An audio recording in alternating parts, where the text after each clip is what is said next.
Okay, I don't know if you can hear the background noise or not, but hopefully you can't.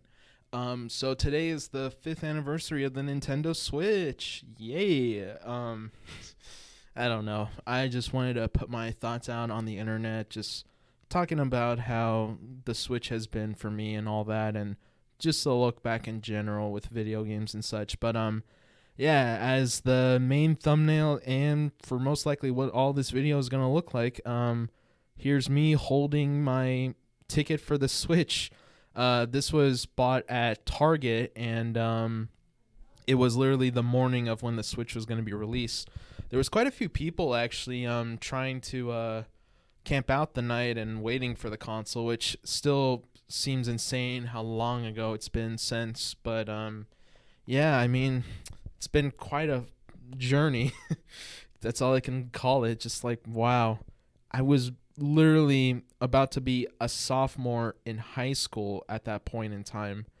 I still can't believe that. Just wow, like it's so crazy how much time has gone by. And yeah, as you can tell with possibly the background noise, I'm still in school, and right now I'm in the library in a solid. I don't know what to call it. Just like a room by itself. But yeah, people around me, they're doing whatever and all that fun stuff. Yeah, I mean, 5 years, 5 years of my life, almost a quarter of, or actually, it's over a quarter of my life. That's pretty insane to think about it. Just thinking 5 years has gone by, and that's now a quarter of my life. That's really weird to think about, but yeah. Um, yeah, when it came to the day when it came out, or the day before, so actually 5 years ago, as of recording this, I was with my dad late at night. So, but yeah, it's gonna be posted later. um, Late at night on the second, I was trying to find a place to go, mainly GameStop, and it was actually next to the Target that I would go to the next day. But I was really sad and depressed because I knew that this new Nintendo console was going to be really stupid and trying to find, and obviously it made sense because of the Wii U and all that, but just Nintendo products in general, which thankfully I've been pretty good with ever since the NES Classic came out. But yeah, just pretty weird. I was pretty sad at the time, and thankfully my dad stepped up and said, "You know what, Luke? I'm pretty mad that you didn't decide to look into this." And I was just like, "Come on, man. I'm not even that old," even though I was literally like 14 or 15, I guess. But yeah, thankfully he looked it up and said, "Hey, Target's going to have a thing in the morning and all that." And then I was able to go, thankfully. And it was a pretty big day for me. Like, obviously, it was a Friday. I still had high school to go to, but yeah, it was thankfully before all the classes and all that were gonna start. So I'm very happy about that. And yeah, thankfully we got in line. And weirdly enough, from what I can actually remember, my dad also decided to wait in line. He at first said, "I'm gonna just wait in the car," but then he decided, "You know what? I'll stay in line. It's fine." And it was really cold that year.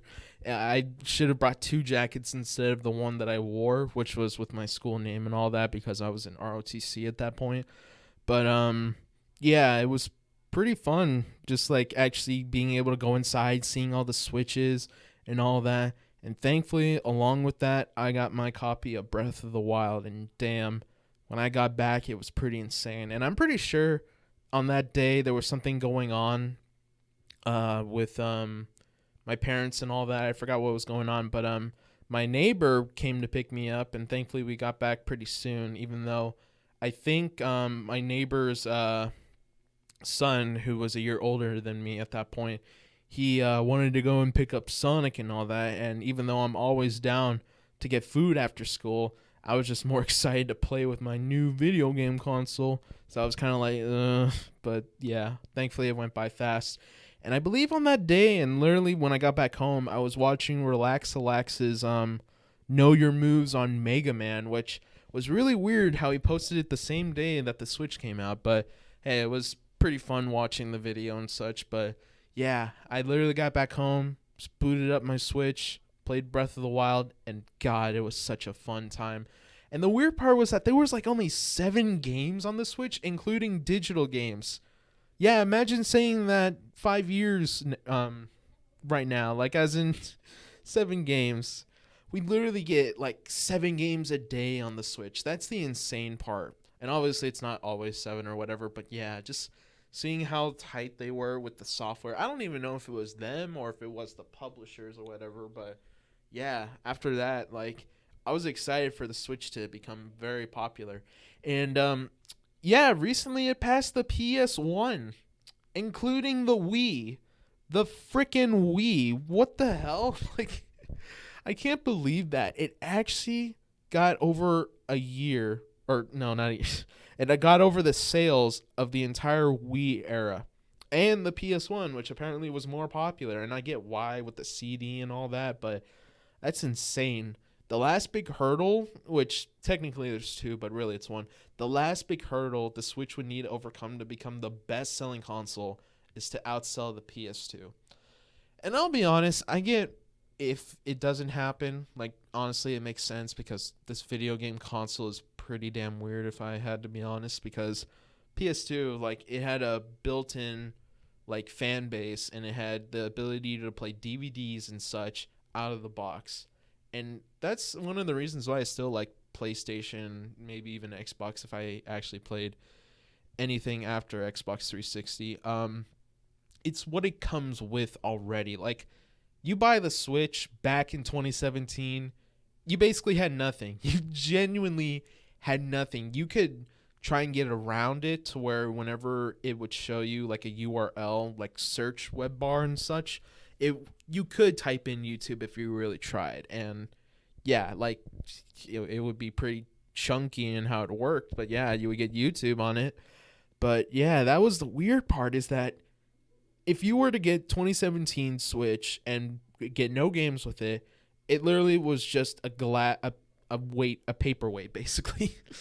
Like you really couldn't do anything, and that's the craziest thing to me. Like with PlayStation and Xbox, obviously there's more and more stuff that gets taken out. Like apparently PS5 doesn't have a web browser anymore, and I'm just like, it doesn't have a web browser?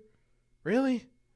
Like I get why that might be the case, but really it can't even come with a web browser. All right, cool. That's fantastic.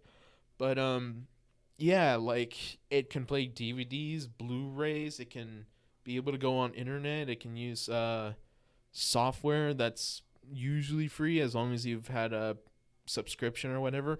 And then they have YouTube, which is literally free. So, yeah, like the Switch in 2017, it did not have any of that kind of software, not even YouTube. And I remember being so hyped back in like late 2018, I think, when it finally got YouTube, and it was just like, wow, okay, well, that's great. But yeah, I guess I should try and more organize my thoughts, but yeah, it's pretty insane to think about how the Switch even began, because this was coming after the Wii U, and I'm going to start from there. We literally had it to where I literally bought the Wii U for Smash.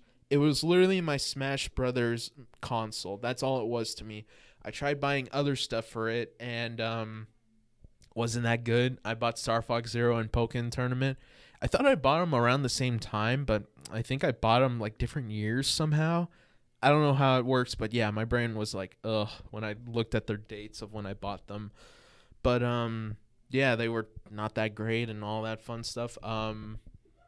Like a lot of Wii U content has gone to the Switch now, so almost no point in getting a Wii U by this point, other than legacy content, which I will get further into. But yeah, like I said, there's been a lot of news recently. Like the newest thing is that apparently we're gonna get a Switch 2 soon. Oh boy, can't wait to have my new Switch that I just bought literally last few months be outdated. So yeah, that's great.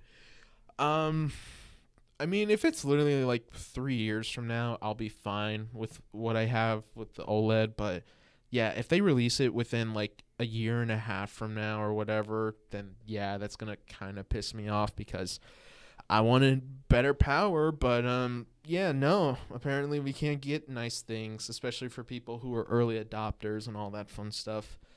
But yeah, so beginning from the start before the Switch, it was called the NX, which I was interested in, and Etika brought more hype to it as time went on. We got like that glass display with a man walking, showing like, oh, what the Switch could be like.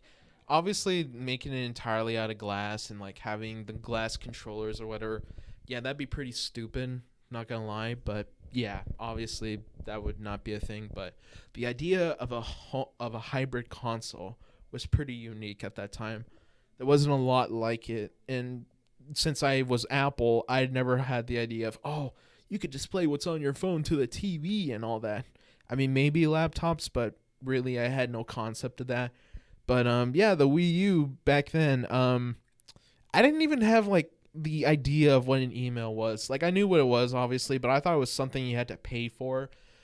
You can get it for free, so I'm happy that's the case. And not to mention, Google gives you like 2 gigabytes worth of space and all that, so that's very nice.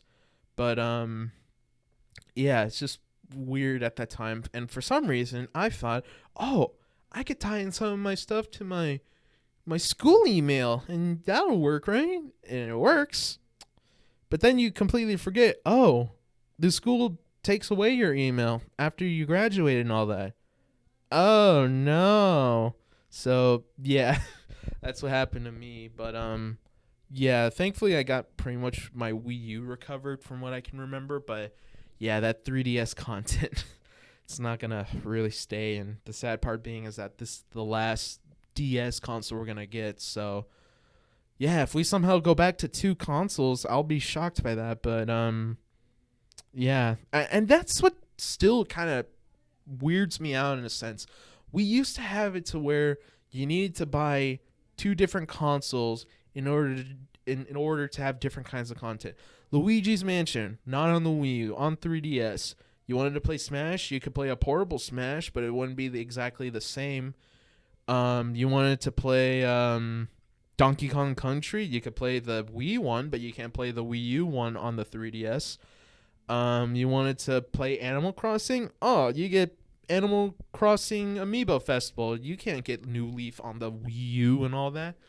And honestly, I think that would have been cool to have been able to play those games on a big TV through a different console. That would have been really enticing, but no, just no, you can't have that functionality even though you bought both of their consoles. But yeah, for me, I originally bought the 3DS and all that because of I believe it was the new Super Mario Bros. Because I was still on that new Super Mario Bros. Hype train because that was great. If I were to say for the 3DS, I think the original game I really wanted it for was Luigi's Mansion, and then finally I was able to get a 3DS XL. It was the blue one. It was very nice. Sad part being though is that I was really stupid, and thankfully recently I figured out how to fix it. But it came downloaded with Mario Kart 7, and I was like, "Oh, this is hype." And for some stupid reason, I literally thought, "Oh, I took a photo on my 3DS. Oh no, I don't know how to delete it. Oh, hey, my parents for some reason bought a second one because they could get a higher price back or something." Long story short, I switched out the SD cards and thought I did a good job. Turns out Mario Kart 7 wasn't in the 3DS. It was on that SD card. Yeah, that's how smart I was. Yeah, and for a good long while, I thought, oh my god, I'm an idiot. I can't even play the game anymore. Well, it turns out recently, it wasn't exactly tied to just the SD card. It was tied to the eShop, and it knew that I purchased it beforehand, which I don't remember if it said, oh, hey, we got a gift for you. You can download Mario Kart 7 with this code or whatever. But in either case, I'm happy with the eShop. It wasn't just only on that SD card and that be it. Because, man, when I got the game back, I was happy. But, yeah, obviously I didn't want it anymore. And this was after Mario Kart 8 Deluxe came out. But, yeah, it's just so weird how for the longest time I thought I wasted money because of the bundle and all that. But, hey, thankfully I got the game back, so that's a plus. But got Mario Kart 8, but, hey, Mario Kart 7, yay. But yeah, weirdly enough, I had issues with Mario Kart. Weirdly enough, I had the Wii one given to my brother's friend, and he would lose it and then or keep it forever, and then my brother brought it back and he was like so hyped that he wanted to record my reaction, and I knew that he wanted me to be happy, but I wanted to make a joke in front of him, and I saw there was no manual, and I said, oh, it doesn't even come with the manual, and then he got kind of mad. But yeah, I mean, it was pretty interesting how the Mario Kart stuff for me is, and then there's Mario Kart DS, which I lost that one, and I actually bought a copy, a loose one, for $5 from a little girl from a garage sale, so that was fun. Um, yeah, I mean, just a weird history with Mario Kart, but thankfully Mario Kart 8 Deluxe I had no issues with. But funny enough, before like we knew that what the new console was, we knew it was called the Nintendo Switch. They showed that off, but I still wasn't sure about buying stuff for the Wii U. There were two games I had in my mind that were still a full $60 at this point: Splatoon and Mario Kart 8. When I saw the two of them together, I was like, oh, which one should I get? And then I realized, oh, wait, the Nintendo Switch, there's going to be a presentation coming out, right? And I was like, should I buy these now and enjoy it while it lasts, or should I wait for the sequels? Thank God I waited for the sequels. I mean, there's merit to having both of them. Really more Splatoon, because obviously that's the original game and it's not Splatoon 2 or whatever. But yeah, like I'm really glad that I bought the two newer games for full price instead of buying the two older games for full price and being able to say I could play them like a few months before the new ones came out. But yeah, the only real stuff on the Wii U that still could be ported, though obviously it's already a remaster of the games, is the Zelda games.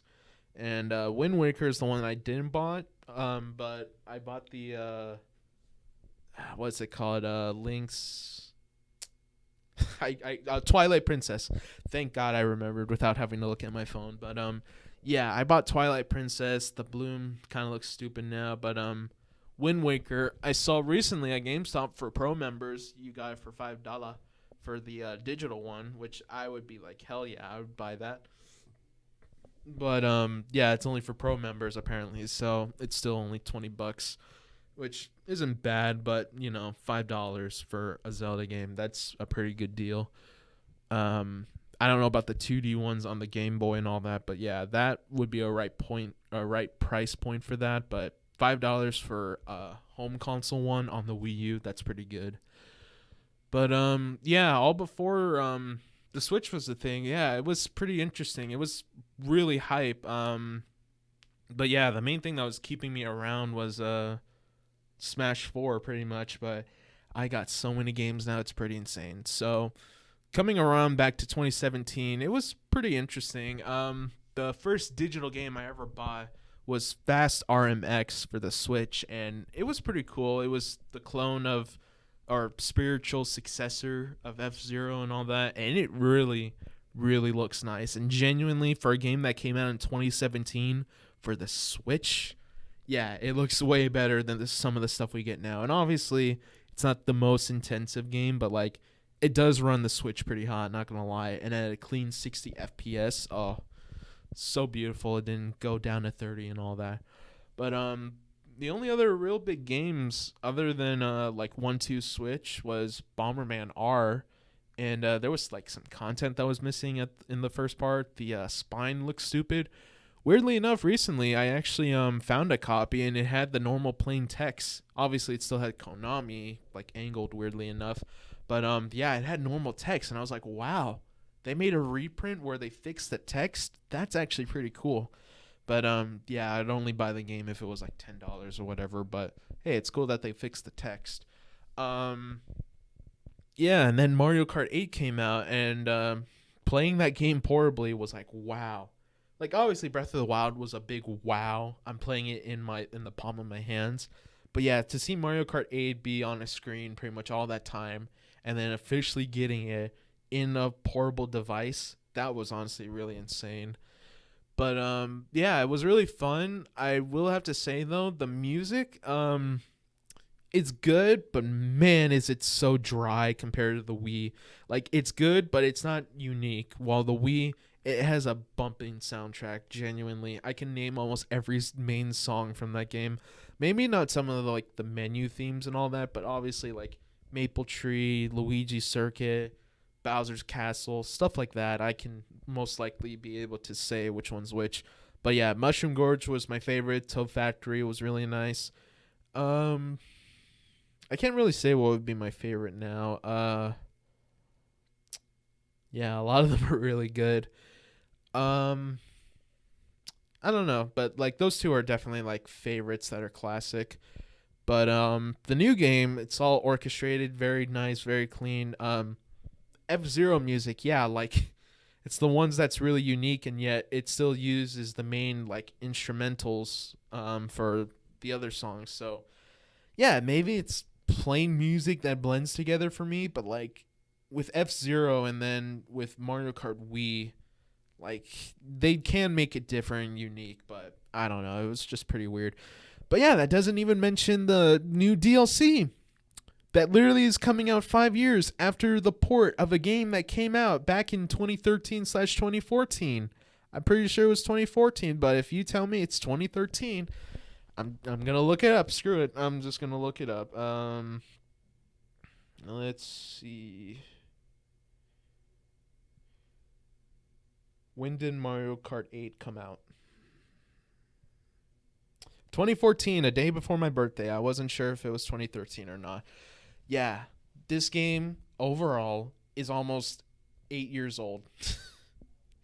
It's almost 8 years old. It's literally Skyrim.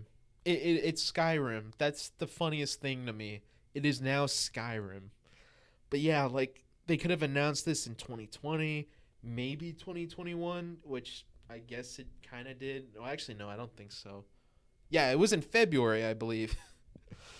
Oh my god. In 2022, they announced more Mario Kart DLC, while the game itself being all the DLC from the previous version of the game. And it's going to last till the end of either 2023 or 2024.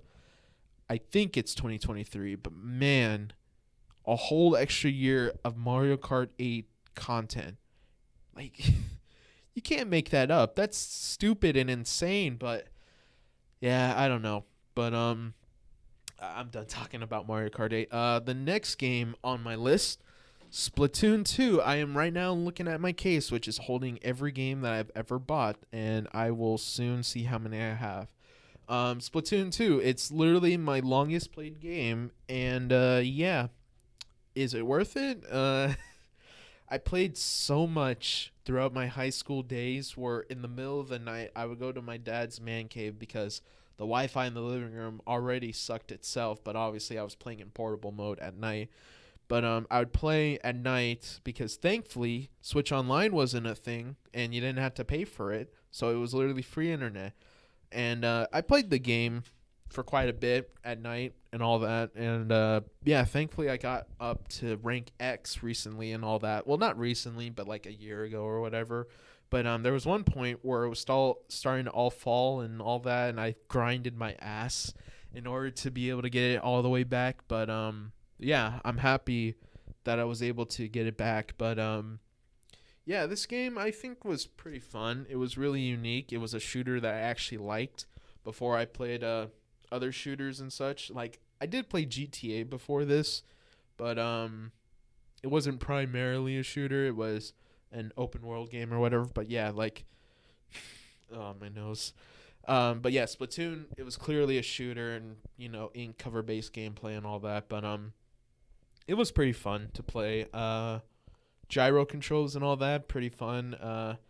It started to hurt my wrists, so that shows how much I play, especially because I play in tabletop mode back then, or the portable mode, and I wish I didn't do that, but weirdly enough, I thought this was more comfortable than a pro controller because of the gyro controls. But yeah, twisting the whole console, I don't even know why I was fine with that, but yeah, obviously it was like for up and down because left and right you're supposed to use a stick and it would be kind of stupid having to swing your whole body to rotate. But yeah, um not much else. Splatoon 3 I'm excited for, but I'm not going to pay $60 because this game goes down quite a lot for Splatoon 2, and like it was kind of stupid how little it went, and most likely Splatoon 3 is going to get DLC, so I'd probably get the bundle which they're doing now, but at the same time that's 5 years after the Switch came out and all that, and just like it's so weird how Splatoon 2 again it's also 5 years old by this point, but yeah. But the big game that I was really excited for and that the presentation made me know that I wanted to buy a Switch was Super Mario Odyssey. My God, this game is gorgeous. Not to mention, it feels way better to control than Mario Galaxy. Don't at me, genuinely. Oh, the Wii remote with the Wii nunchuck that feels like a hollow piece of plastic is way better than using a Pro controller or even maybe even Joy-Cons. Obviously, at the time, that's what I thought. But, using a Pro controller, way better, without a doubt. But yeah, I mean, like, really, it's pretty weird how that is that some people still think Galaxy is better. And, like someone like Scott the Woz, I get why that's the case and all that. But in all honesty, like, I think Odyssey is better. I honestly 100% think that. Galaxy 2... it's technically better, though it's more of the same if you really want to say. But yeah, I mean, easily one of the things to me is controls, and to have to use your Wii remote and all that. And obviously the Switch, the Mario Odyssey game on Switch obviously has it to where you can swing your remote to do extra functionality when it could just be a button press or whatever. But like other than that, it was just extra if you wanted to go faster, if you wanted to hit like further or whatever. But yeah, I mean, I don't know. Just to me, I think it would be nicer. But yeah, I think how they did it for Odyssey was really good, and I'm really sad that they didn't actually make more content for this game. They only gave Luigi's Balloon World being the main content, and then after that, it was like, yeah, there really isn't much else. So yeah, I don't know. Just to me, it was pretty weird.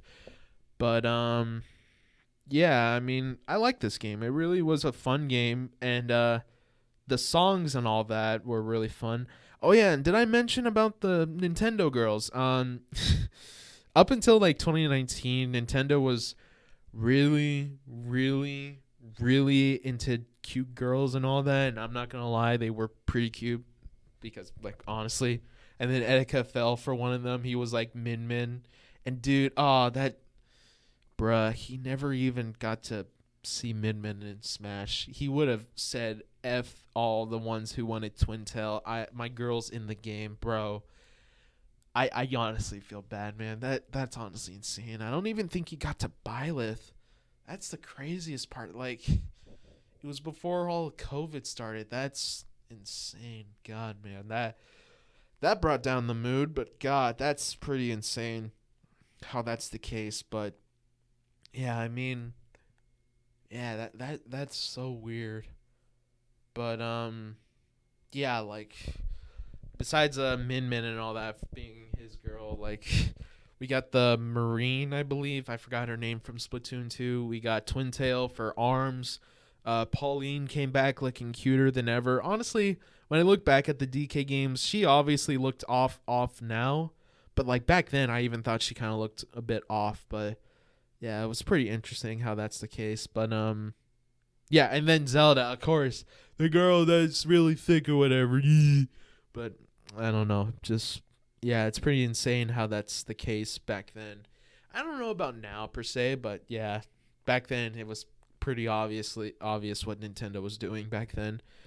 Yeah, and then I tried Xenoblade 2.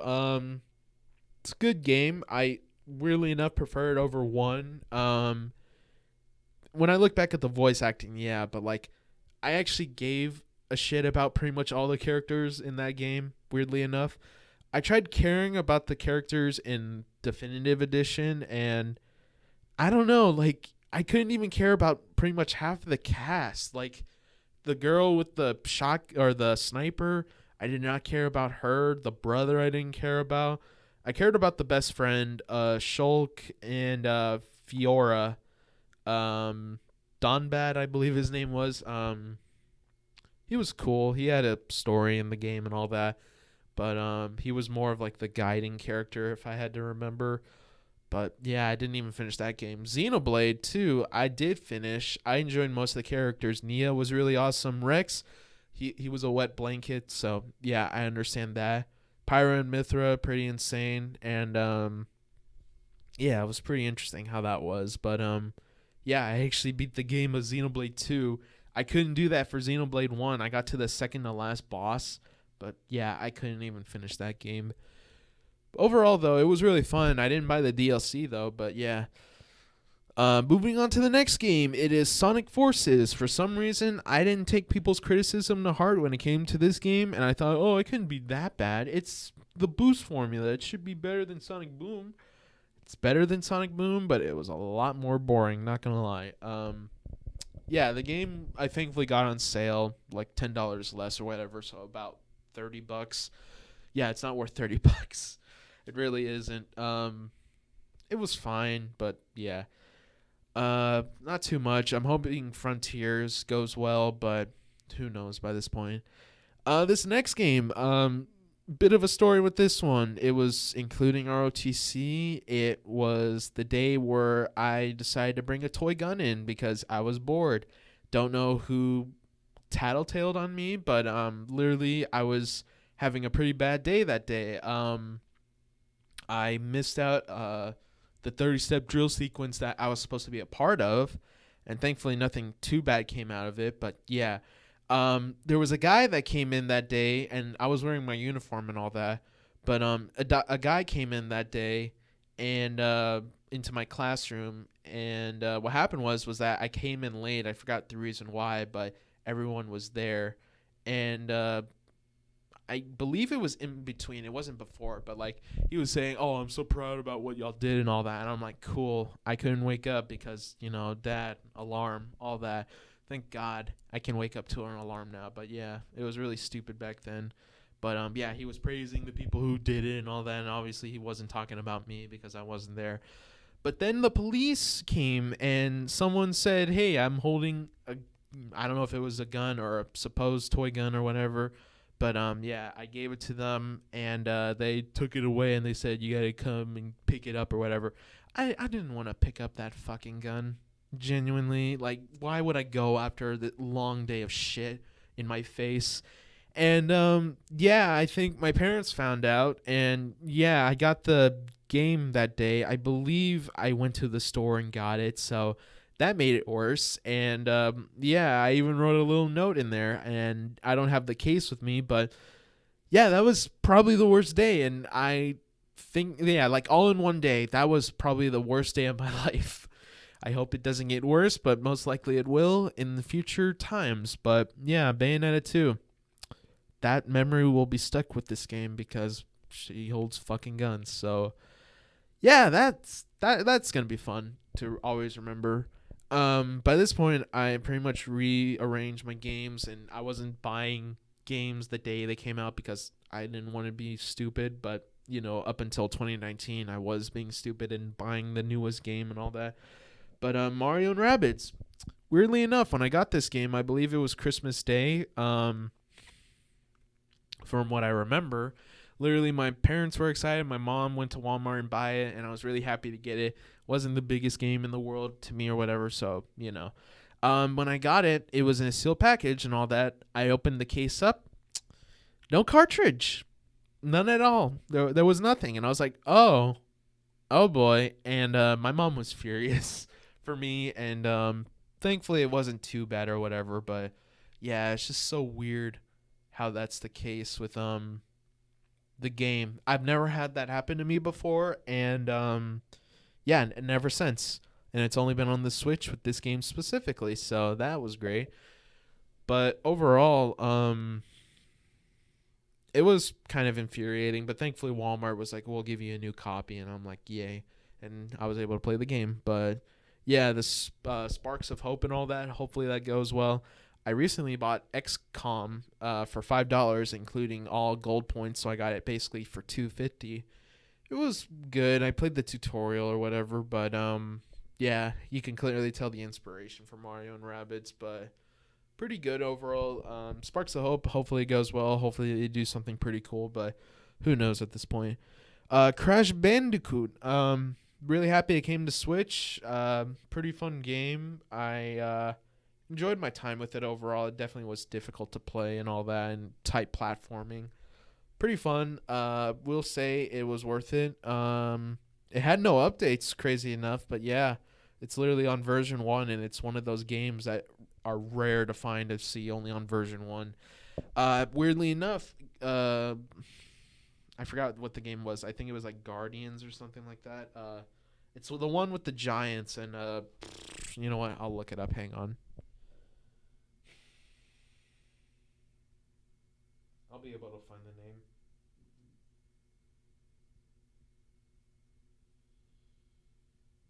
It is the one that is called. Oh yeah, Shadow of the Colossus. Yeah.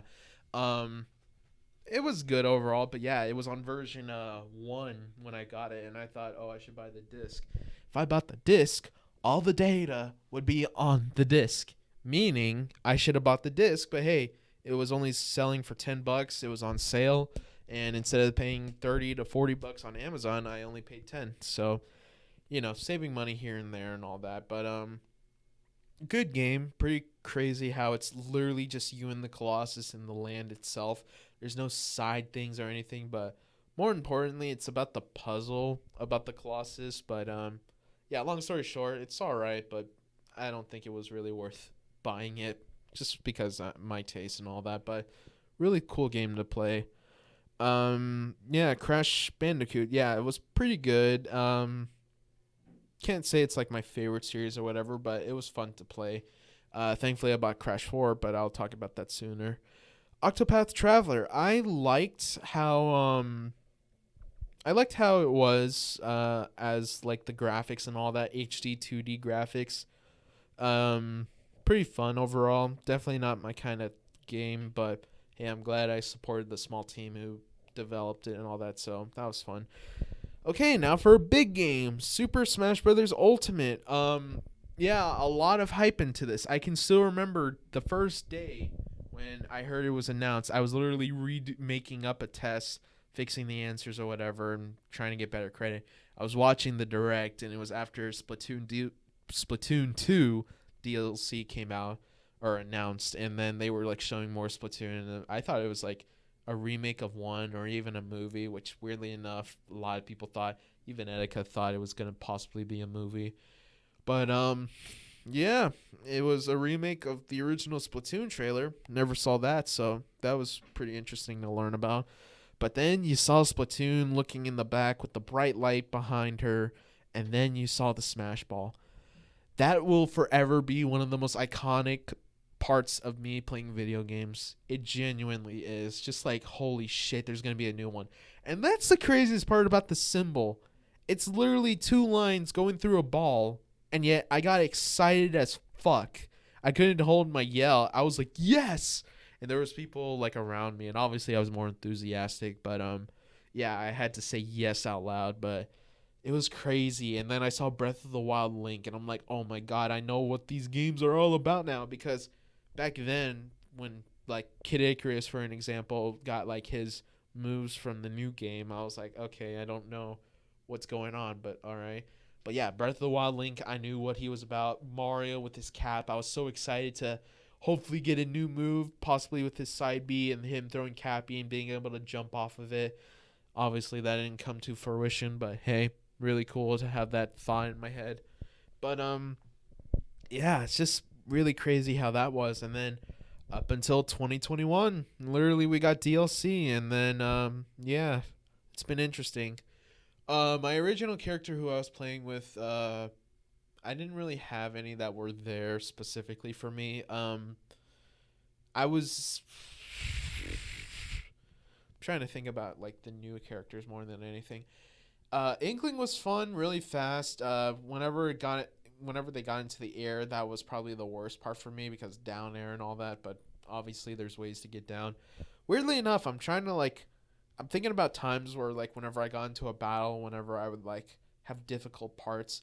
Back then, it was me getting launched into the air and then trying to figure out the best way to get down. And now recently, it's me getting up on ledge and then trying to not get hit by like a smash attack or whatever.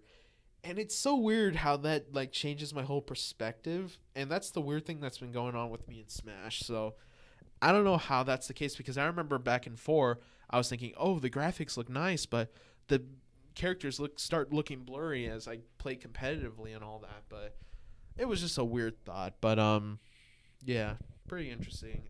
The game was really fun though. I will say that it's my second most played game, weirdly enough, behind Splatoon, and I'm just like, wow, I still can't believe I haven't passed that up yet. But yeah, like I said recently, I played the game an extra 20 hours or so. So yeah, that was great to see. But yeah, I really love the game. I think it's probably my favorite game overall. Smash 4 could have been still there if Bayonetta wasn't a thing, but yeah, Bayonetta is a thing in that game, and characters were a lot slower and such. So yeah, fun times. But yeah, just overall good time. I enjoyed the game. Ending though, I will say, kind of sucked. My main now is Piranha Plant Gang all the way for me, and yeah, like obviously I'm spamming and such, and someone called me a masher, and I'm just like, yeah, sure. And then he plays Shulk and he jumps and all that, but yeah, if you know who you are and you're somehow watching this, yeah, I don't even know how to say to that, but if I had the thoughts back then and the knowledge now, I would have just said you're a jumper, and yeah. But just whatever. But yeah, for me, I like Piranha Plant. Pretty cool character. Not a character that's a high tier or whatever. Character I like. His B move is obviously the move, the Platooey, that I enjoy most because it's not like Gordo and it's actually able to go way further distances and kill. So happy about that.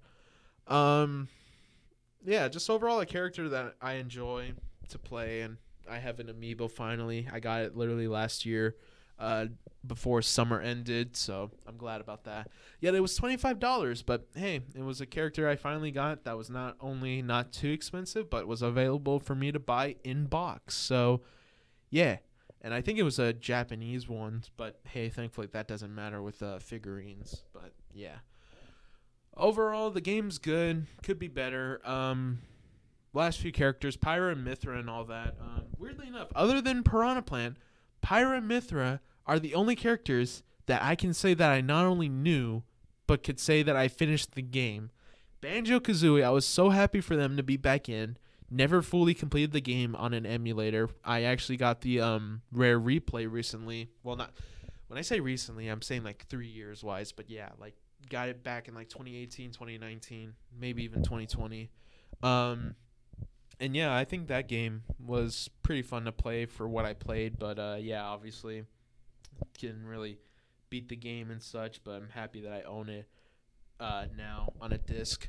Trying to think of the other characters. So besides Piranha Plant, Joker, I finally played the game and beat it. Didn't get to play the DLC from Royal because you got to make friends with everyone. But I'm hoping to get to that at some point. Excuse me. Hero, I tried playing the original Dragon Quest before the game. Do not buy the mobile port of the game. I don't know if they're gonna give us the new remakes that are pixel art and all that, but do not play the one I just said because it is garbage. When you try and go through the overworld, like the whole screen becomes blurry and it looks so bad. It gives you actual headaches, and I cannot understand who allowed that to happen. But yeah, and then it's not a good port either way. But trying to think. The third one, Banjo Kazooie. Fourth one was Terry. Never even knew who the guy was up until that point. But I bought Fatal Fury, the original one, for some reason instead of buying the newer ones that are better. But I own the original one, so that's cool. But it's by Arcade Archives. But yeah, they really do shit ports. So do not buy them unless if it's like the OG Donkey Kong. And I don't even know if that's good or not. But who knows? Byleth never really played Fire Emblem. I tried playing the GBA ones at one point. Didn't get too far. And then the Three Houses. I hear that's good. Not really interested. Maybe one day, but yeah, recently they've been selling it for like $40 and all that. So I don't know. Either way, it's not something that's in my sights right now. Um, yeah, ARMS. I played the Global Test Punch. They called it that because life. But yeah, I don't really own the game and probably never will. And I don't even know if they're gonna ever make an ARMS 2, to be honest, because you think by this point they probably would have, because Splatoon's already getting one, but apparently they're made by the same people, so that's pretty interesting how that works. The same team, I should really say. But yeah, I don't know. Trying to think. Minecraft. Yeah, weirdly enough, I tried playing Minecraft at one point, and slowly but surely the pixels started turning blue, and I was like, okay, never gonna touch this game again. I got it on phone and all that at one point, the pocket version, because it's such a big difference, and it was for free, and there was like bootlegs of it and such. So yeah, maybe one day I can maybe get into it if friends actually like get me into it or whatever. But yeah, for right now, I'm not interested in Minecraft. Yeah, I mean, Steve's cool. I like how they were able to engineer the stages for him, which is pretty insane to think about. But yeah, really, really interesting character, but not anything that I was too excited for. Sephiroth. Really cool to finally get the villain into the game. And literally, I knew about Aerith's death before I even knew what that game was, and I don't even know what video had it. But yeah, that's pretty insane. That kill scene. Like, I even saw the Johnny versus Final Fantasy VII recently. He says that scene's not even iconic to him, and I get that he played the Final Fantasies before, and then the other characters commit suicide and all that. I get that, but man, that's pretty insane that a cutscene like that, out of context and all that, I've known for the longest time. And then when they referenced it in Ultimate, I was like, oh my god. It was so insane to me just to think. And then to hear Sephiroth's theme and all that, I was like, bruh, this is pretty insane. And he has his huge sword, and I'm just like, great.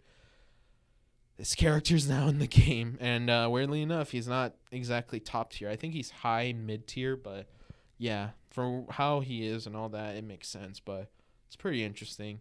Pyra and Mythra, the characters I literally play this game from and all that, and they're pretty insane in Smash Ultimate. Mythra being super fast and obviously being the character who brings in the damage, and Pyra who literally does her up B and is able to kill at around 90% for pretty much all characters. Good times. Yeah. And not to mention her down air to up smash. That's the fun thing to do with her. But yeah, just really stupid.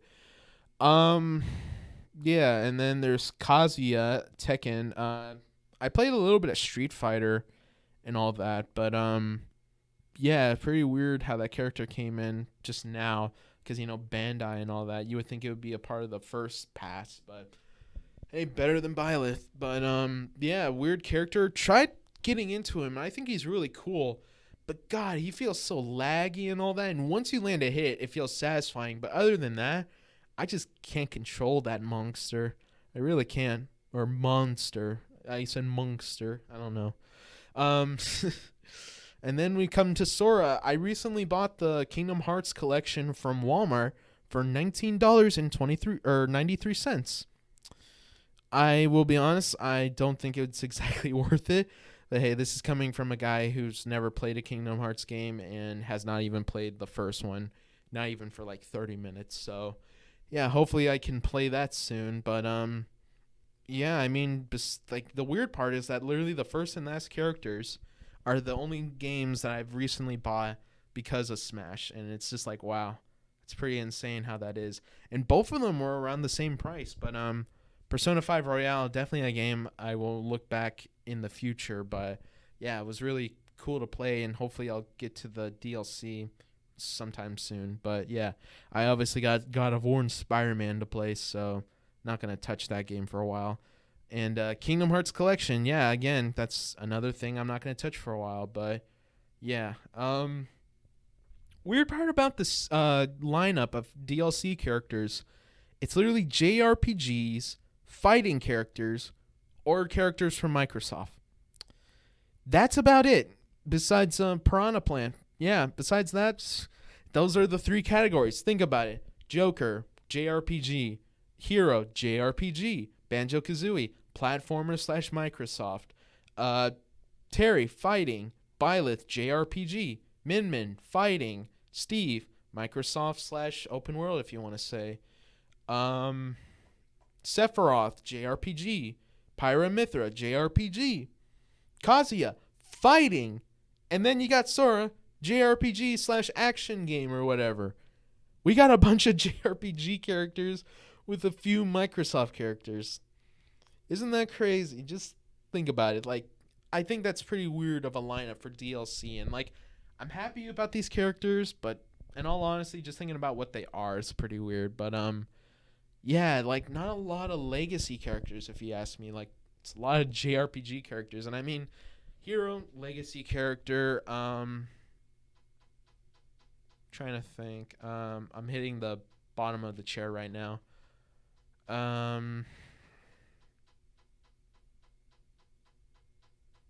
Yeah, I mean, like, it's just not a lot of legacy stuff. Weirdly enough, last character being Sora, he literally was he's literally came out the year I was born. So I'm like, wow, he's a character that's basically me. Oh, that's iconic. I'm gonna get a drink of water right now.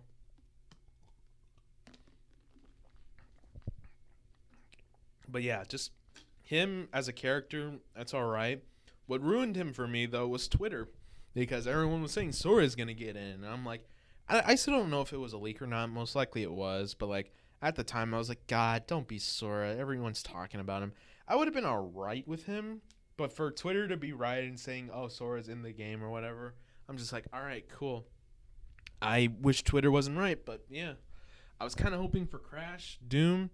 There's a recording of me seeing Doom as a me costume, so yeah, very depressed about that. But yeah, that was before Sora was revealed, so you gotta love that.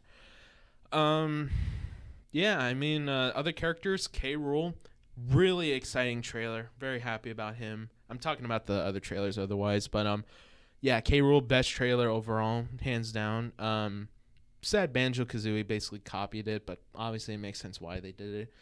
But yeah, a lot of rare characters coming back. That was really exciting. Okay, time to go in order. Ridley, God, man, like Ridley was so insane as a part of the Smash community. I wasn't even a lover of Metroid yet. That's the craziest part. But yeah, Ridley, like, he was insane to see. And then his down B, obviously I knew it didn't kill, but imagining if it was the case, bruh. And then we got to see a tech demo, and like even now, it does 70% damage, and like we thought it was the most broken thing, and obviously there's so much worse that could be out of any character now, but yeah, 70%. We knew this game was going hard for how fast it was, how much the characters packed a punch compared to the old game. It was insane back then, and like the last tournament that was to be for showing off Smash and all that, Sakurai coming out and all that. Oh my God, it was insane. And looking at like old gameplay footage, like it's so weird how it was. And then to see Mario being unfinished rendered, like Sonic's render got finished. They use an in-game model of Mario, and I'm just like, wow. And like that's the other weird part. They had a finished model of Mario in the trailers and such. But apparently the game demo or whatever it was, it literally couldn't have him. Like, that's the funniest thing to me. I get Villager because, like, he was another character that wasn't finished. But, like, they didn't finish Mario. And I'm pretty sure they even showed Villager off. So, yeah, that doesn't make any sense. They had the finished renders. And I'm guessing because they weren't, like, they were rushing for time. So they had the in-game models do it. But I don't know. It's pretty weird how that works out, but I guess that's how things go. But yeah, I mean, it's pretty weird how that was, but yeah, Ridley, pretty cool trailer, really exciting to see him. Sadly, doesn't live to the hype anymore. Third characters, I guess, was Simon and Richter. Yeah, like it was really cool seeing them come back, and then seeing him get into the pose of Castlevania, where he shows his whip and putting his foot back. Oh, that was pretty exciting because I heard so much about Castlevania and all that, and it was really exciting. Richter, never knew who that was and was pretty weirded out by that. Mayo, don't know if y'all know who that is. He made a bunch of like meme trailers about the characters when they came out, and he sadly got rid of them. And he never did DLC. He did a little like joke about saying, "Hey, I'm not gonna do that," but he got rid of them. And thankfully, someone archived them, though they're not in the best quality. But yeah, that's crazy to me how that's the case. Like, why isn't it to where he wanted to keep them? Like, he either unlisted them or he got rid of them completely. So that's fantastic. But yeah, I don't know, just weird. But yeah, to me, Simon and Richter pretty similar, annoying to deal with, but once you get them off stage, it's literally like Little Mech with their up Bs and all that. But yeah, it's all right characters. Legacy characters were really cool, and there was somebody who showed the renders of Smash Ultimate to the original models of the older games. They had like Mario, Cloud, Ridley, and Simon, and then they showed the bottom characters and all that in their original games. It was so surreal, and it was just like, it's so cool to see this game still to come to existence, which brings me to the fact of the big end game for in Marvel's Avengers and all that. I will say it's the biggest super hero crossover with all that, but it's not the biggest crossover. If DC's like Batman and Superman came in, that would be a crossover. Freaking Smash Brothers, they got characters from other companies. They got characters from Microsoft. That's like saying, oh, we got characters from DC Comics to be in the Marvel's Endgame. So no matter what you tell me, I will say without a doubt, when it comes to crossovers of any kind, Smash Brothers Ultimate has the biggest crossover. Period. Marvel, it's Marvel. It's literally the original Smash Brothers, or even Melee if you really wanted to say. It's not Brawl. It's not 4. It's definitely not Ultimate. But yeah, that's just my thoughts. But obviously, people can say it's the biggest crossover in movies or whatever, but it's not the biggest crossover. Just gonna end it there because I don't want to go further. But yeah, K. Rool, really cool to see. When I saw him throw his crown in that trailer, oh, got me goosebumps. I'm like, bruh, that's from the original game. Oh my god. It was pretty cool to see him. And then his final smash being from DK64. Dude, that is like the pinnacle of references being all tied into one. Honestly, it was so fun to see the character. And then the final shot of like DK and Diddy fighting against K. Rool. Oh, that was so clean. Genuinely so nice. After that, we got Isabelle and confirmation for Animal Crossing for Switch and all that.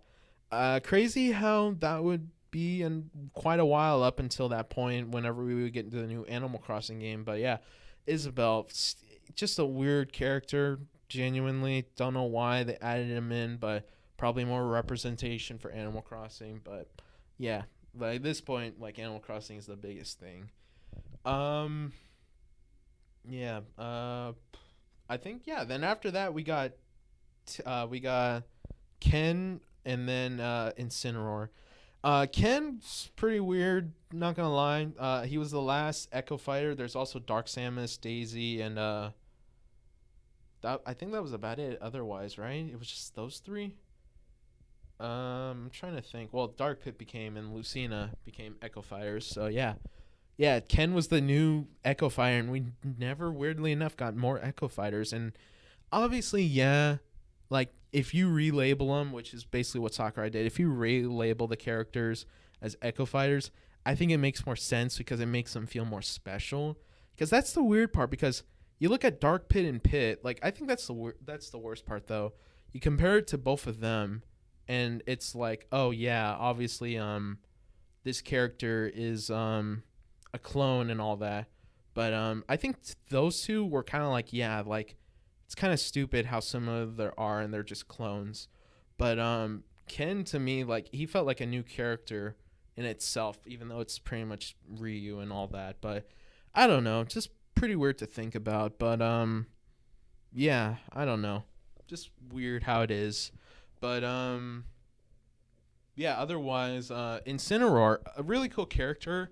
At one point, that I was kind of trying to become my secondary, kind of fell down because just not the biggest fan of Incineroar. I really wanted Decidueye, but hey, I understand why Incineroar became a thing because wrestling and all that. But it would have been the other final evolution of the main three types because we got Charizard as the fire type, we got Greninja as the water type, and now we just got Incineroar as the fire type. Like, it doesn't make any sense. But yeah, like if we had Decidueye as the third or as the last main character, we could have had all final evolutions of the starters and all that. But we don't have that, so that was fun. But yeah, I mean, really cool trailer overall for them. It's not anything special, but yeah, it was all right. Incineroar, like I said, really cool. He has revenge. His side B, really stupid how you can't get out of it, but I get why that's the case. But even if you shield, he can still grab you, so that's fun. But yeah, overall, this game, it's definitely a game I love and enjoy to pieces. I mean, every Smash game I've enjoyed and loved to pieces, but yeah, this game was really special. And like to think this actually might be Sakurai's last game, and I do hope it is his last game, honestly, because to me, I'm just like, yeah, no, you can't tell me, oh yeah, this is just the beginning of another game or whatever. Like he says it was impossible, then he says it was possible, but I'm hoping he doesn't mean, oh, it's possible for me to come back or whatever, because he can supervise the project. I just don't want him to be developing it and causing more pain for him, because honestly, it was already bad enough as it was when it came to 4 and him having issues with his wrist and all that, like the tendonitis, I believe. But yeah, just thinking about him doing more and more work, I'm just like, yeah, I don't want that to be the case for him. But who knows? Yeah, I mean, I love this game, like I said, and hopefully there'll be more and fun characters in the future. Most likely, there will be obviously characters taken out and such. And honestly, by this point, that's fine by me, because I remember back in 4, I was like, that's kind of stupid. Why did they get rid of Lucas and all that? And then they added it as DLC. And looking back, I'm kind of sad that that was counted as DLC, but made sense in a few ways. But you know, he wasn't really changed or anything. Roy, on the other hand, was really a big change. Mewtwo was cool because he hasn't been there since Melee, but Roy was actually a unique change and such. But yeah, I don't know, just pretty weird. But yeah, I mean, to me, Smash is my favorite series of all time. It honestly is.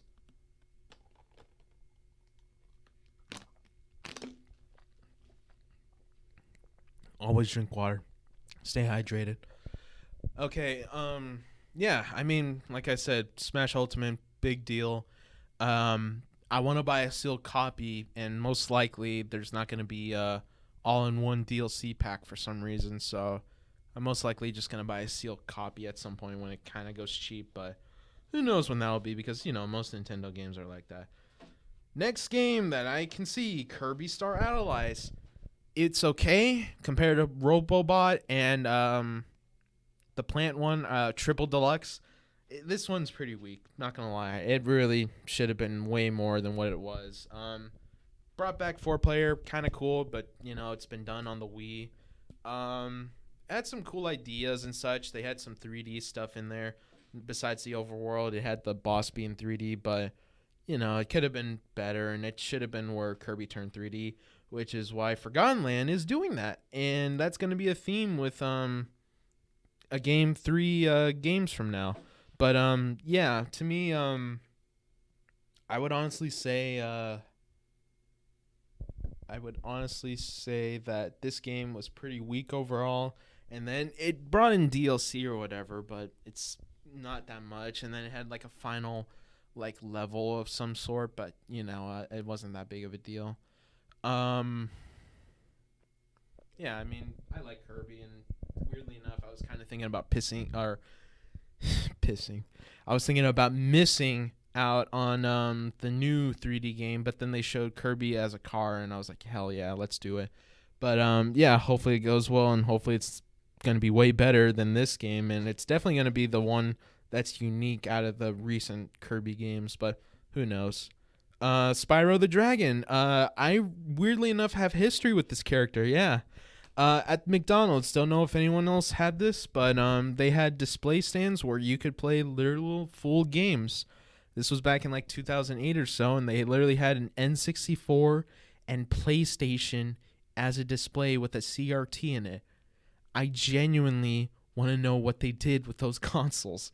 It's kind of crazy because I even saw the Kirby, the Crystal Shards, it's called Kirby 64, the Crystal Shards or whatever, and they had Spyro. I think they might have had other stuff, but those are the two main games I remember. But yeah, and then Skylanders became a thing. I saw the Purple Dragon. They said his name was Spyro, and I'm like, oh, if only I knew the name of the game.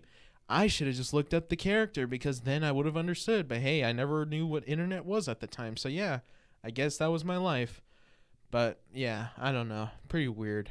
But yeah, if I had to say to me Spyro was a pretty cool character and like he's really fun.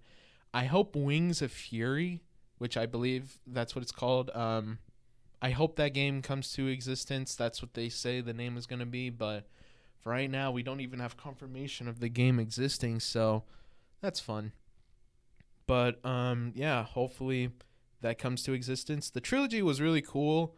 I'll be honest, it's not my favorite game overall, but I'm happy I was able to play it and play the first game and all that fun stuff. But I didn't even really play the first game, if I had to be honest. But yeah, cool game. I'd say Crash I prefer more overall, but I'm happy I got Spyro. Not to mention, I got a controller stand as Spyro, and I'm really happy with it, even though it was kind of cheap. But hey, came with a cable and it was about 30 or 40 bucks, so pretty good overall. Sadly, I don't use it though, and I don't even have it with me at college. So yeah, hopefully next year though, when I get a dorm, I will actually bring some of my stuff because it's my own room and my own thing. Anyways, Luigi's Mansion 3. I loved Luigi's Mansion Dark Moon on 3DS. I understand that people say it's not like the original. I never really played the original back then, so, you know.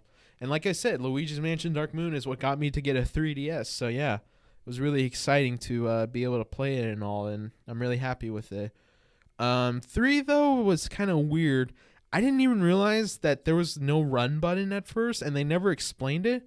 And I let my stick go, and then it turns out he runs automatically after a little while. So literally, he goes like Sonic, and I'm like, really? You don't hold a button anymore? And like they never explained that to you, weirdly enough. And I'm just like, all right, I guess so.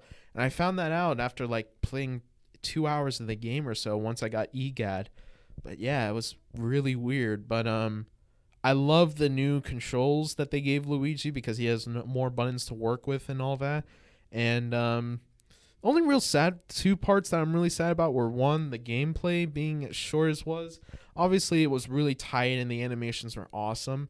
But I guess really it's three parts. But the second part was the upgrades to the machine.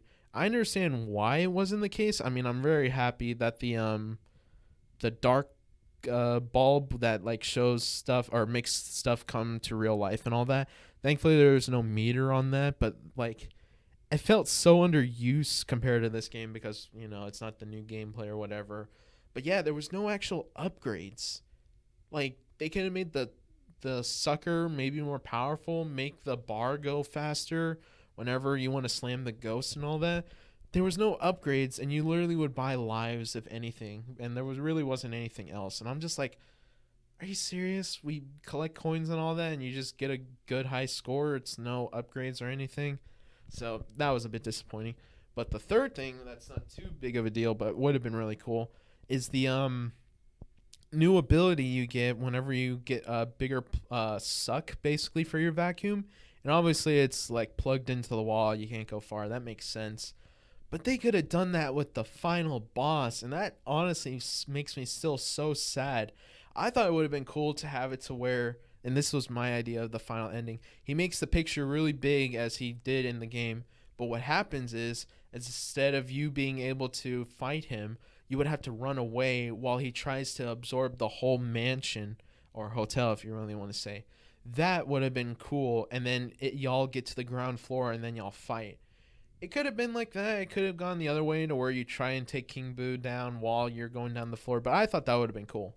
The second thing is go the way as it was, but you use your super vacuum that plugs into the wall and all that, and then you basically just completely inhale King Boo, and it's just like a big cinematic cutscene.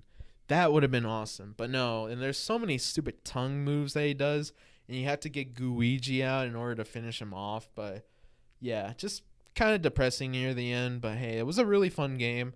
Definitely worth if you find it on sale. I would definitely say it's worth it. But pretty good. Pokemon Shield.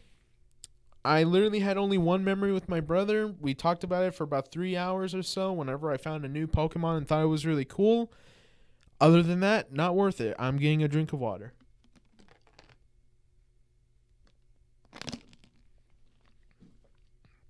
I have ice in my water. So, yeah, this game. I, for some reason, like Pokemon Sun and Moon and all that, though it was kind of weird to play and honestly wasn't my favorite. Shield is pretty much my least favorite Pokemon game because of how it is. And I did not buy Brilliant Diamond and Shining Pearl because I honestly would have loved to have remakes of the original games I played, but it's not worth $60. Arceus has been promising overall, and I think it was really cool. And literally before they announced Gen 9, I was like, hey, if they stay with the Arceus formula, I will most likely buy it. They stayed with it and released Scarlet and Violet later this year. So yeah, that's going to be my newest game that I'm going to be hyped for, because Kirby is coming out less than a month from now. So that'll be pretty interesting when Kirby comes out. But yeah, I'm focused on that because my brother was almost willing to buy Brilliant Diamond and Shining Pearl. See, this is why you trust your younger brother when it comes to video games, because you do not understand. He bought Let's Go Pikachu / Eevee. And, he's not a guy who likes finishing games or whatever. I get that. But my God, does he not want to touch a game? He bought Mario Odyssey. He barely got through past the first world. I don't even think he knows that there's a desert in the second one, even though he would see that as a trope, obviously. But, like, he doesn't even try to play the game. He's like, oh, I want 2D Mario. And then I'm like, let's play the old games. No, I want to play the new ones. And I'm like, no, play the old ones or the new ones. We can't play the ones that are kind of old. He's like, why? And it's just, it's just stupid. Like, he just likes to play the Mario and the Pokemon. And, like, I even said with the Pokemon game, I set him up with one that was really cool. And yet, near the end, we were about to leave and all that. And obviously that makes sense. But, like, he barely wanted to play. And, like, I even was like, hey, brother, you want to play? And, like, he was busy or whatever. And I'm just like, all right, cool. Thanks. You're making my life so much better. But, yeah, like I said, hopefully when we get together in the summer or whatever, we'll finally get to play the good games and all that. But who knows? But, yeah, just to me in general, like, I like Pokemon and such. But, man, it is so depressing how far they have gone when it comes to like what they do. And Radical Soda made a whole video about talking about Sword and Shield and all that, and it was like a 4-hour video and all that. It's pretty insane. Yet Pyrocynical made a 7-hour video about a series that has only 2 seasons, and it's called Utopia. So yeah, I don't know who's crazier. But yeah, I mean, Sword and Shield is just really depressing to play. Just seeing the animations and such, and how disgusting the game looks. And it was just more Pokemon at that point, and I'm like, all right, it's just more Pokemon. I'd rather just play the older games, if anything, if nothing's really pulling me in. But like I said, Arceus looks cool, and thankfully it was pretty good. And it seems like the new Pokemon games are gonna do better upon that formula. So I'm excited for that. Sword and Shield, I hope to God that never happens again, because honestly it was a shit show. Yeah, it's the second most popular game on the Switch, Animal Crossing New Horizons. I don't care about this game anymore. I really don't. I don't even want to go back to it unless if I do a new file. And like I said, thankfully that I got a new Switch, I can now do that. But I'm still not even that interested in doing it because, God, this game, like, it's just a grind fest. And I mean, I was fine with that at first, but man, as time goes on and the more you get into the game, the more you're like, oh, I gotta make sure I do this. Oh, I gotta make sure I gotta do that. And it's just like, no, I don't want to do that anymore. So yeah, I stopped doing that, and thankfully, yeah, like I don't play that game too much, and there's a lot of big fans of it, but just to me, I'm like, yeah, it's not that fun. It really isn't. Back then, it was really exciting. I was like, oh, first Animal Crossing, cool. And then the big virus came out, the CC and all that. Um, yeah, like I can still remember that was the first time I went out somewhere wearing a mask to get Animal Crossing New Horizons. That is insane. And that came out in March 20th. That was probably like a week or so when the coronavirus came to the United States. That is insane to think about. And I remember seeing barely anyone in that store except for the employees wearing a mask as well. It was insane. And honestly, I wish I took more advantage of it because, God, that was pretty insane about that time. But, still living that era basically. But back then, it was like insane to think about. My phone went off. Sorry about that. Yeah, just, I don't know. Just pretty weird how that went. But,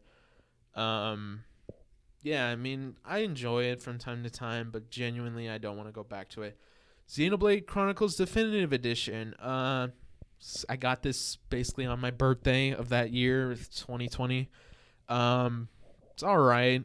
I liked the game overall, and it was okay, but for the life of me, I don't want to get into the side stuff. And there was like a machine where you had to mess with it. I can't deal with this kind of stuff, and I think for JRPGs, this kind of style, I'm probably going to be done with, unless if it's simple, because honestly, like, I don't care for these kind of games. And recently, they announced Xenoblade 3, and the guy who likes Xenoblade, who plays Shulk, yeah, he's really excited for that. And I'm like, all right, good on you, man, but, I could not care for the life of me, but, big deal. The two worlds of the games are coming to fight in a war. So yeah, sure thing. He wanted Pokemon to go in that direction, and I'm like, all right, you have fun with that thought. Ring Fit Adventure. This game has been going on sale recently, and I'm glad that I played it when I played it because this was during the whole pandemic that was starting. So yeah, it came with the leg strap. Wii Sports or Switch Sports. Has the leg strap, so happy I could buy the digital game if I wanted to and still have that functionality. So yeah, even though I think you could just buy one for like $8 on Amazon, so I don't know. But really good game. It gets so damn tedious. There's so many worlds in this game, and you think you might be nearing the end of the game or whatever. No, and then there's more content beyond that, and I'm just like, yeah, this is stupidly tedious, but I finished the game. So I'm happy with that. I saw the credits, so yeah, it was pretty good. Ori and the Will of the Wisp. I played Cuphead originally, and it came out in 2019. It's still insane that like the DLC was apparently going to come out the same year. That I can't believe, honestly. And I thought that game came out for Switch in 2018 for some reason. No, it was 2019, and I remember they showed the trailer, and it was in the middle of my history class. Actually, kind of a crazy story about that. I don't know if this is something I should say or whatever, but yeah, weirdly enough, a year after, I think it was last year, crazy enough, my history teacher, who was a really nice woman who was pretty young and had a baby around that time, she slid off the road and then crashed and passed away, and it was pretty insane how that was the case. And she was a really nice teacher, but yeah, like it's been weird. Genuinely, it's so weird to look at the Switch and then realize so many bad memories. And that doesn't even go into Smash 2020 or 2021 or whatever. We not only had problems with the community and Nintendo itself, we had problems with the creators and such, and the stupid sexual harassment stuff. And I'm like, all right, yay, this is not going great at all. And then Zero apparently had it the worst, and yet the one I heard about was Nairo, and he's back on his feet now. Like, it's so insane to think about how that was. That was one of the worst years to be a Smash fan, and I'm pretty sure it was 2020, maybe mid 2021. But yeah, just it was insane. But yeah, like I said, going back to the Cuphead trailer, like I said, the professor or the teacher I had at the time was like showing a movie or something, and I saw the Cuphead trailer, and I got so excited. But yeah, so many dark things. God, it's insane. But yeah, it's just really weird how that was the case. But yeah, like Microsoft was saying they were supporting the Switch more, and I tried out Ori and the Blind Forest, and that got me into Metroidvanias, weirdly enough. And I got a GBA flash cart, and I guess I'll talk about it more. But yeah, I got a GBA flash cart, and then I played the original Metroids, and it was pretty insane. But I'll get into that later. I got Ori and the Will of the Wisp in late 2021, or no, late 2020, as like a birthday or as a Christmas thing, and it was pretty good. I enjoyed the game. It was kind of clunky with its weapons, but really fun to play, really fun to go through the world. So glad I got a physical copy, even though there's now an Ori collection, and I will probably buy that one day and just keep it sealed. But who knows? We're now near the end. Puyo Puyo Tetris 2. I wanted to get the original one, but then I heard they made a sequel. Comes with Sonic. Yes, please. I will buy that. And yeah, they had the game on sale for PS5 for $10 on GameStop at one point, and even on Amazon. I cannot believe that, and genuinely, I would like to buy that as my first PS5 game, most likely, because the whole cover is pretty much white, and that fits perfectly almost. The Switch logo fits with anything, but that's because of how small it is. PS5 with the white background and all that, it really makes it look like it's blended together. But yeah, really cool game. Now for the big boy, Metroid Dread. I am so happy with, like I said, playing Ori and the Blind Forest, because that was my first Metroidvania game, and I've been playing so much Metroid recently, like Metro type games. I will look at my Switch right now, and yeah. Speaking of which, when it came to this year, this was 2021, obviously, but they also had the OLED come out, and I thought for a second I was most likely gonna skip out on the OLED and maybe buy a different Switch, because while I was playing Rocket League in 2020, my Switch broke on me, and more specifically, the SD card slot. The reader itself was having issues. I tried fixing it at one point. The pin connectors then fell out, and I was like, all right, cool. I need to buy a new Switch now. So yeah, the one that you see right there, it still works, but man, it does not do what I need it to do.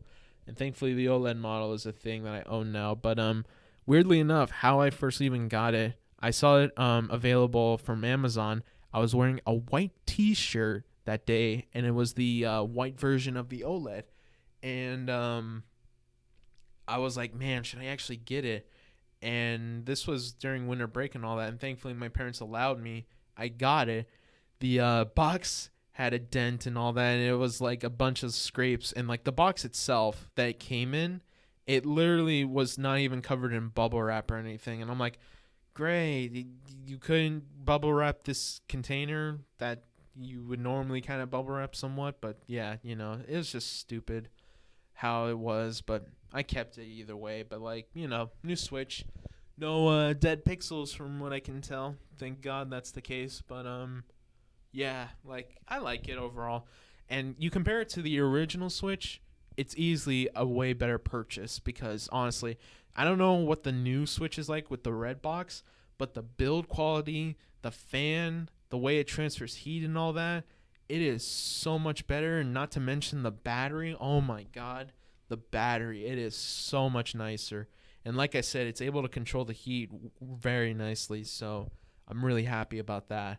But yeah, the kickstand as well, really nice kickstand. Can put it on my bed, and as long as I'm not shaking the bed, it sits there perfectly, which is where I would like to play my Switch more and more as time goes on.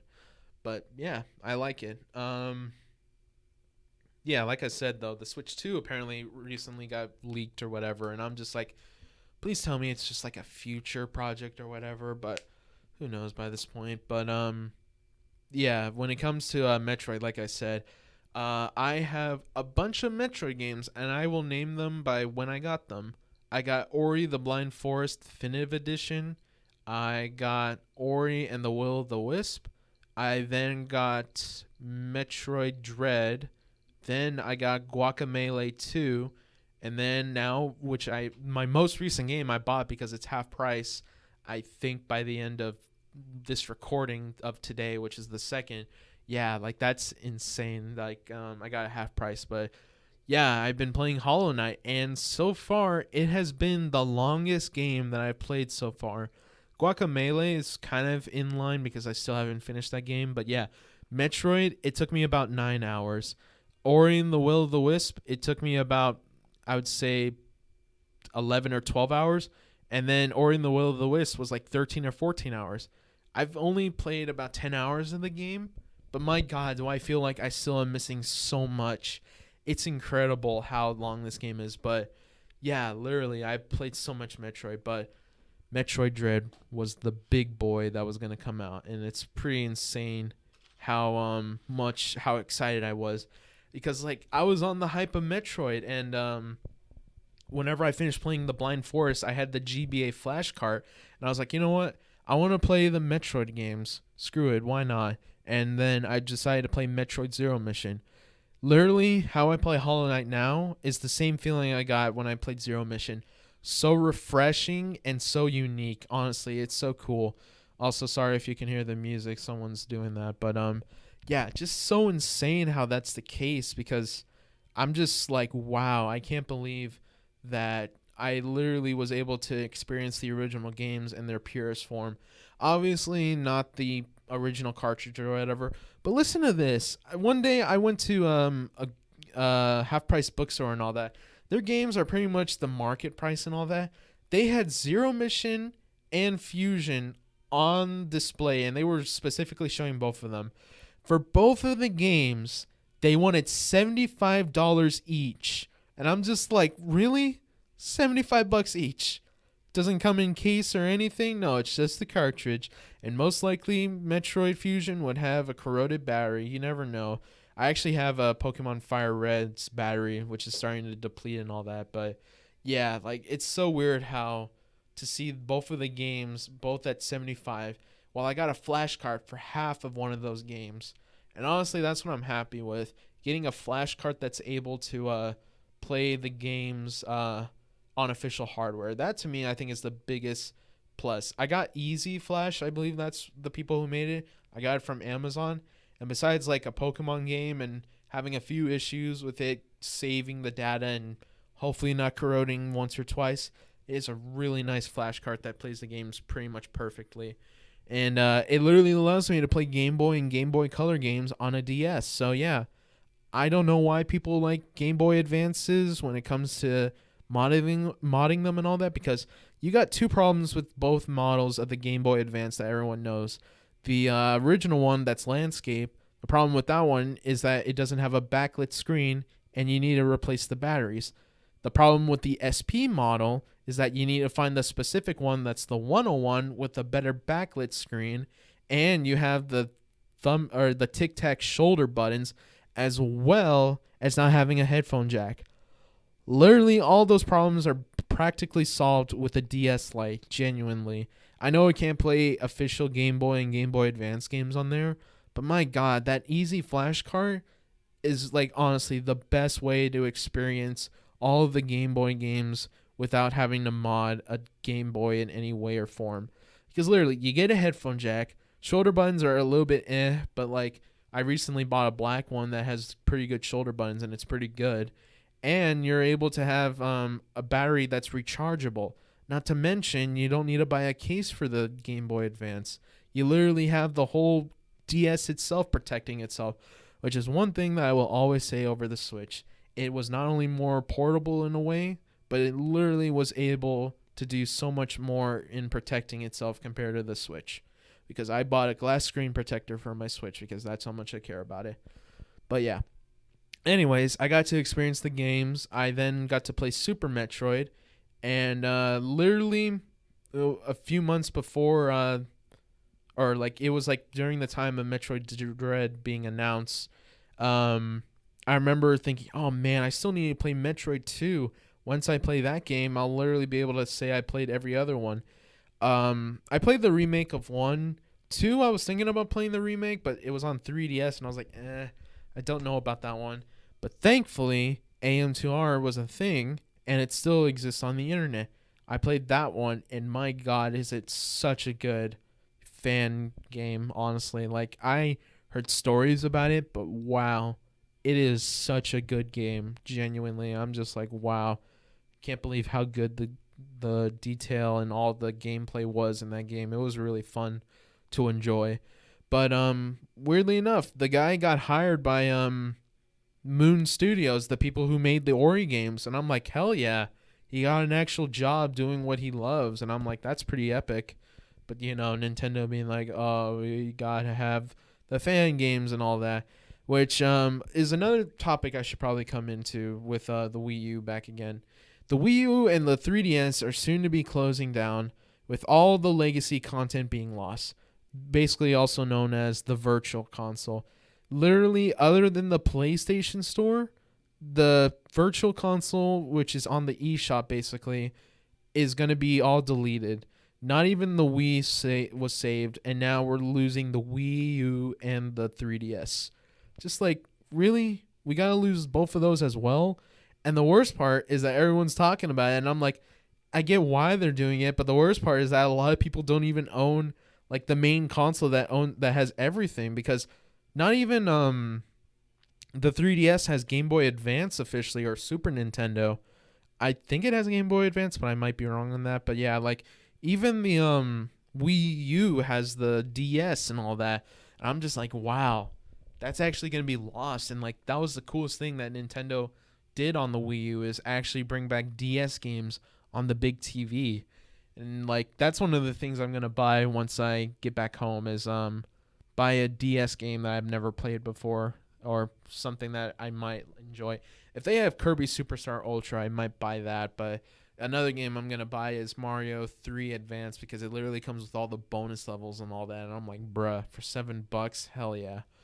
But yeah, it's just weird how that whole scenario is and what it's going on. But yeah, I mean, it could be cool if the PlayStation Store, if the same thing could happen with PlayStation Store, to where fans outcry enough to where they let it like go on longer. But could be wrong. But yeah, like not even the Wii U has been out as long as the PS3. PS3, it kind of made sense, but yeah, funny enough, I didn't have a PS3 when they announced the closing of the store, but thankfully, before credit card was taken out, I was able to buy Ratchet and Clank for $20 instead of paying the $70 and having those technical issues apparently with the disc. So I'm really happy about that. But yeah, now you can't even insert credit cards. You need to have the gift cards and all that. So that's a fun time. But yeah, I mean, Wii U hasn't even been around that long, and it's all the things are going to be closed within 10 years of it being released. Like, that's 10 years. Obviously, that's a long time, but God, the PS3 has been around for 15 years, and the store is still available. The Wii U, no, it's not even going to be 12. Like, that's insane to me, but yeah, just gotta try and buy the legacy stuff, make sure I get all that stuff. Funny enough, when Metroid Dread came out, everyone was buying the Metroid Zero Mission and Fusion on the Wii U. Huh. It's almost like people wanted to officially play the games instead of pirating them. And you can clearly tell with the sales on the Wii U. Huh. It's almost like people actually want to get the Virtual Console on Switch. Huh. Huh, Nintendo. Huh. Anyways, just, Nintendo being stupid. But anyways, Metroid Dread, literally the 5th game that has been missing for 19 years and has been like in the the word basically for that long. It was going to be on the DS. Thank God it wasn't. Then they thought about consoles, but then, Wii U was a thing. Now we got Switch, where it can literally succeed not only because of the fan base, but also because of the fan base of the Switch. And my God, dude, I bought as much as I could of Metroid Dread merch. I literally bought the special edition secondhand, sadly, but thankfully I was able to give the game to one of my friends in college. And I got the book with it. I got the steel case. I got the art cards. I got everything with it, so I'm really happy about that. Um, I got the art posters that they had officially on their website. The glossiness I'm like all right with, but hey, they were officially made by Nintendo, so I'm glad I got them before it was too late because they literally ran out like whenever they first came out, and then they restocked them like a month or two later. But then after that, they pretty much never came back, so I'm happy about that. I was gonna get a promo cardboard thing from like GameStop from one of my friends. Sadly, her boss said, "Oh, I didn't think anyone was gonna get it." Should have pushed her to have gone and get it. But hey, I don't blame her. I just really wish I could have gotten it. But hey, got those posters officially from Nintendo, so can't complain too much. But yeah, and then I got the pins from GameStop because I pre-ordered the game there. And weirdly enough, I had to go back home during the Halloween weekend because I wanted to play the game really badly, and I didn't have my Switch back then on campus. Now I do this semester. But yeah, I'm so glad I was able to beat the game and all that. And I played the game, I guess, quite a few times, maybe like 5 times by this point in total to like beat the game. And I'm on dread mode, and there was a part where I was trying to be sneaky with the game and all that. And I will have to say the bomb jump in the game where you're trying to get the super jump and all that, and like it's like a really hard like performance and all, or performing it, that honestly pissed me off so much. There are like speed boosters parts that were like pretty tricky to do, but that bomb technique, oh my god, I got to the 3rd block and I literally would have issues staying in the air and all that. And then I was like, you know what, screw it, I'm done.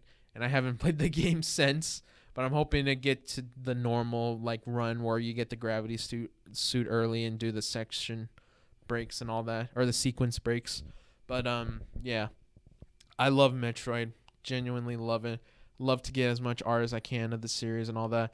Music in the game for Dread was kind of but like I hope that next time whenever Metroid Prime 4 comes out, we'll get some banger songs. But yeah, good game. Glad I got it, but not the best. Super Monkey Ball Banana Mania. I really wish I played this game more. Honestly, I will one day, but I got it to my campus at one point. I thought the game was pretty nice and all that.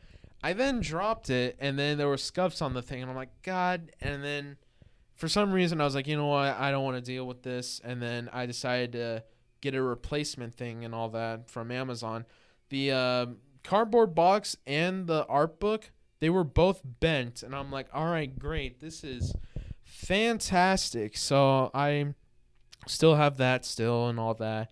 But I really wish I could like replace it or whatever. But then recently, like within a month or two after the game came out, literally they dropped the price in half, and I'm like, wow, okay, cool. And I thought about it, but I was like, you know what, I don't want to mess with it. And it was all right overall. It's the basic gameplay. People were excited, but in all honesty, like I wouldn't care if there's a Monkey Ball 3 officially or whatever. But Nick Robinson, I believe that's the guy's name, who became pretty popular due to that game itself. He made me interested, and I played Monkey Ball Touch and Go, and it was really a nice game to play on the DS, and it had a banger soundtrack. I will admit that. This game, I don't know about the soundtrack. It's pretty weird, and you got to buy the official one separately as DLC, and I mean, that's fine or whatever, but genuinely, I'm just like, I'm not even in the mood to do that. But yeah, I don't know. It's just pretty weird how that's the case. But yeah, it was cool. I really hope that I'll be able to play it one day, like completely and whatever. But it's pretty hard, and then like the UI design and all that makes me feel like I'm not really getting anywhere. But yeah. But yeah, last 2 games I literally got for Christmas. So yeah, I haven't bought like a full game on a cart in like 3 months basically. So yeah, Crash Bandicoot 4, it's about time. This game is honestly one of my favorite platformers. Even though it's one of the games I really get furious at, honestly. It's stupid. But yeah, I mean, it really is a tight platformer. It's really fun to play. Sadly, apparently, Activision, before Microsoft bought them out, said that they weren't really planning to do any more with the series. And I'm like, oh, you gotta be kidding me. And then it was because of the lower sales and all that. And I'm just like, no, why you gotta do this to me? And yeah, that's what kind of scared me overall. But yeah, thankfully, Microsoft bought them, and hopefully they can have it to where they make new games. Apparently, New Vegas sequel could be coming at some point, which would be really cool. I heard that's like the main Fallout game that everyone enjoys now because 4 is not that good or whatever. But I don't know. Yeah, I mean, just in general, like hopefully there's more like Spyro and Crash Bandicoot, but for right now we're kind of in limbo, but hopefully it goes well for the both of them. But cool game. Trying to get all the the flashback tapes and all that. Those are a pain in the ass to deal with. Like, it's stupid how one screw up can ruin everything. But yeah, I like the game. Really fun. Definitely enjoy it if you can find it on sale, which is what I did. Um, Last games that sadly is pretty depressing. I'm not gonna lie. And this is a game I got on the Wii. Big Brain Academy, Brain versus Brain. I just can't say anything too much about this. You know, I got it at half price, thankfully, as a Christmas present, so I didn't pay anything, and thankfully my parents didn't pay too much. But yeah, it is genuinely barely half of the $15, and that's not even coming. And that's coming from a guy who played the Wii game, and like, yet there's barely anything else to do. Like, you can say it's a new game if you really want to say that not playing the Wii, but like, it really does not have that much. It has the mini games and like maybe challenge mode, and that's about it. Anything else? No, nothing. Like, there's a few different mini games compared to the Wii one, but like, it really is a cheap game. It reminds me of the I forgot what it was called specifically, but the one where you draw the numbers to answer math problems and all that. Like, no one said it was really that big of a deal to buy, and I'm just like, that's weird. Big Brain Academy, like, this one really isn't anything special or unique. And what would have been cool is if they had the the bottom sensor of the right Joy-Con do something, but no, it's just a basic Brain Academy game that I've already played before. The only difference is that it's on the Switch, and I'm just like, wow, this game really was not worth it at all. And like, it's pretty sad, but yeah, that's all my games. In total, let me see how many games I have. I have 1, 2, 3, 4, 5, 6, 7, 8, 9, 10, 11, 12, 13, 14, 15, 16, 17, 18, 19, 20, 21, 22, 23, 24 games in total is what I have. I'll be honest, it's been pretty weird. 5 years. Like, I really can't believe this photo that I'm now actually looking at in a while. It has been 5 years since that day.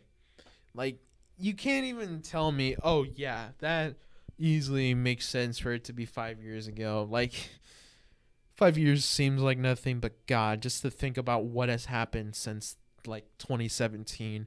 We've got into a fucking pandemic. You can't tell me, oh, yeah, this has been a great 5 years for us, hasn't it? And genuinely, the Switch era has been like the biggest time gap for me of understanding when things have started and when things came to an end. And just like, we're still in that era in a sense, but I feel like once time goes by and the Switch is done, I'll finally be able to move on or whatever. But yeah, ever since the beginning of high school, basically, it's been completely different in my life. And just to think, ever since, like, I now basically live on my own. I'm literally miles and miles away from my home, and I barely get to see my brother or family and all that with throughout like the school year. It's so weird, but yeah, for me right now, it's not the best situation. Honestly, I wish it could be way better. And it's not even like how I'm feeling. It's just my mental status with like, oh, this is my second year of school, and not to mention what has happened since then. I literally took 2 semesters online for some reason and thought, oh, that's a smart idea. And then I should have stopped on my second one because honestly, I would have been better off to have not taken it that semester, to have more time.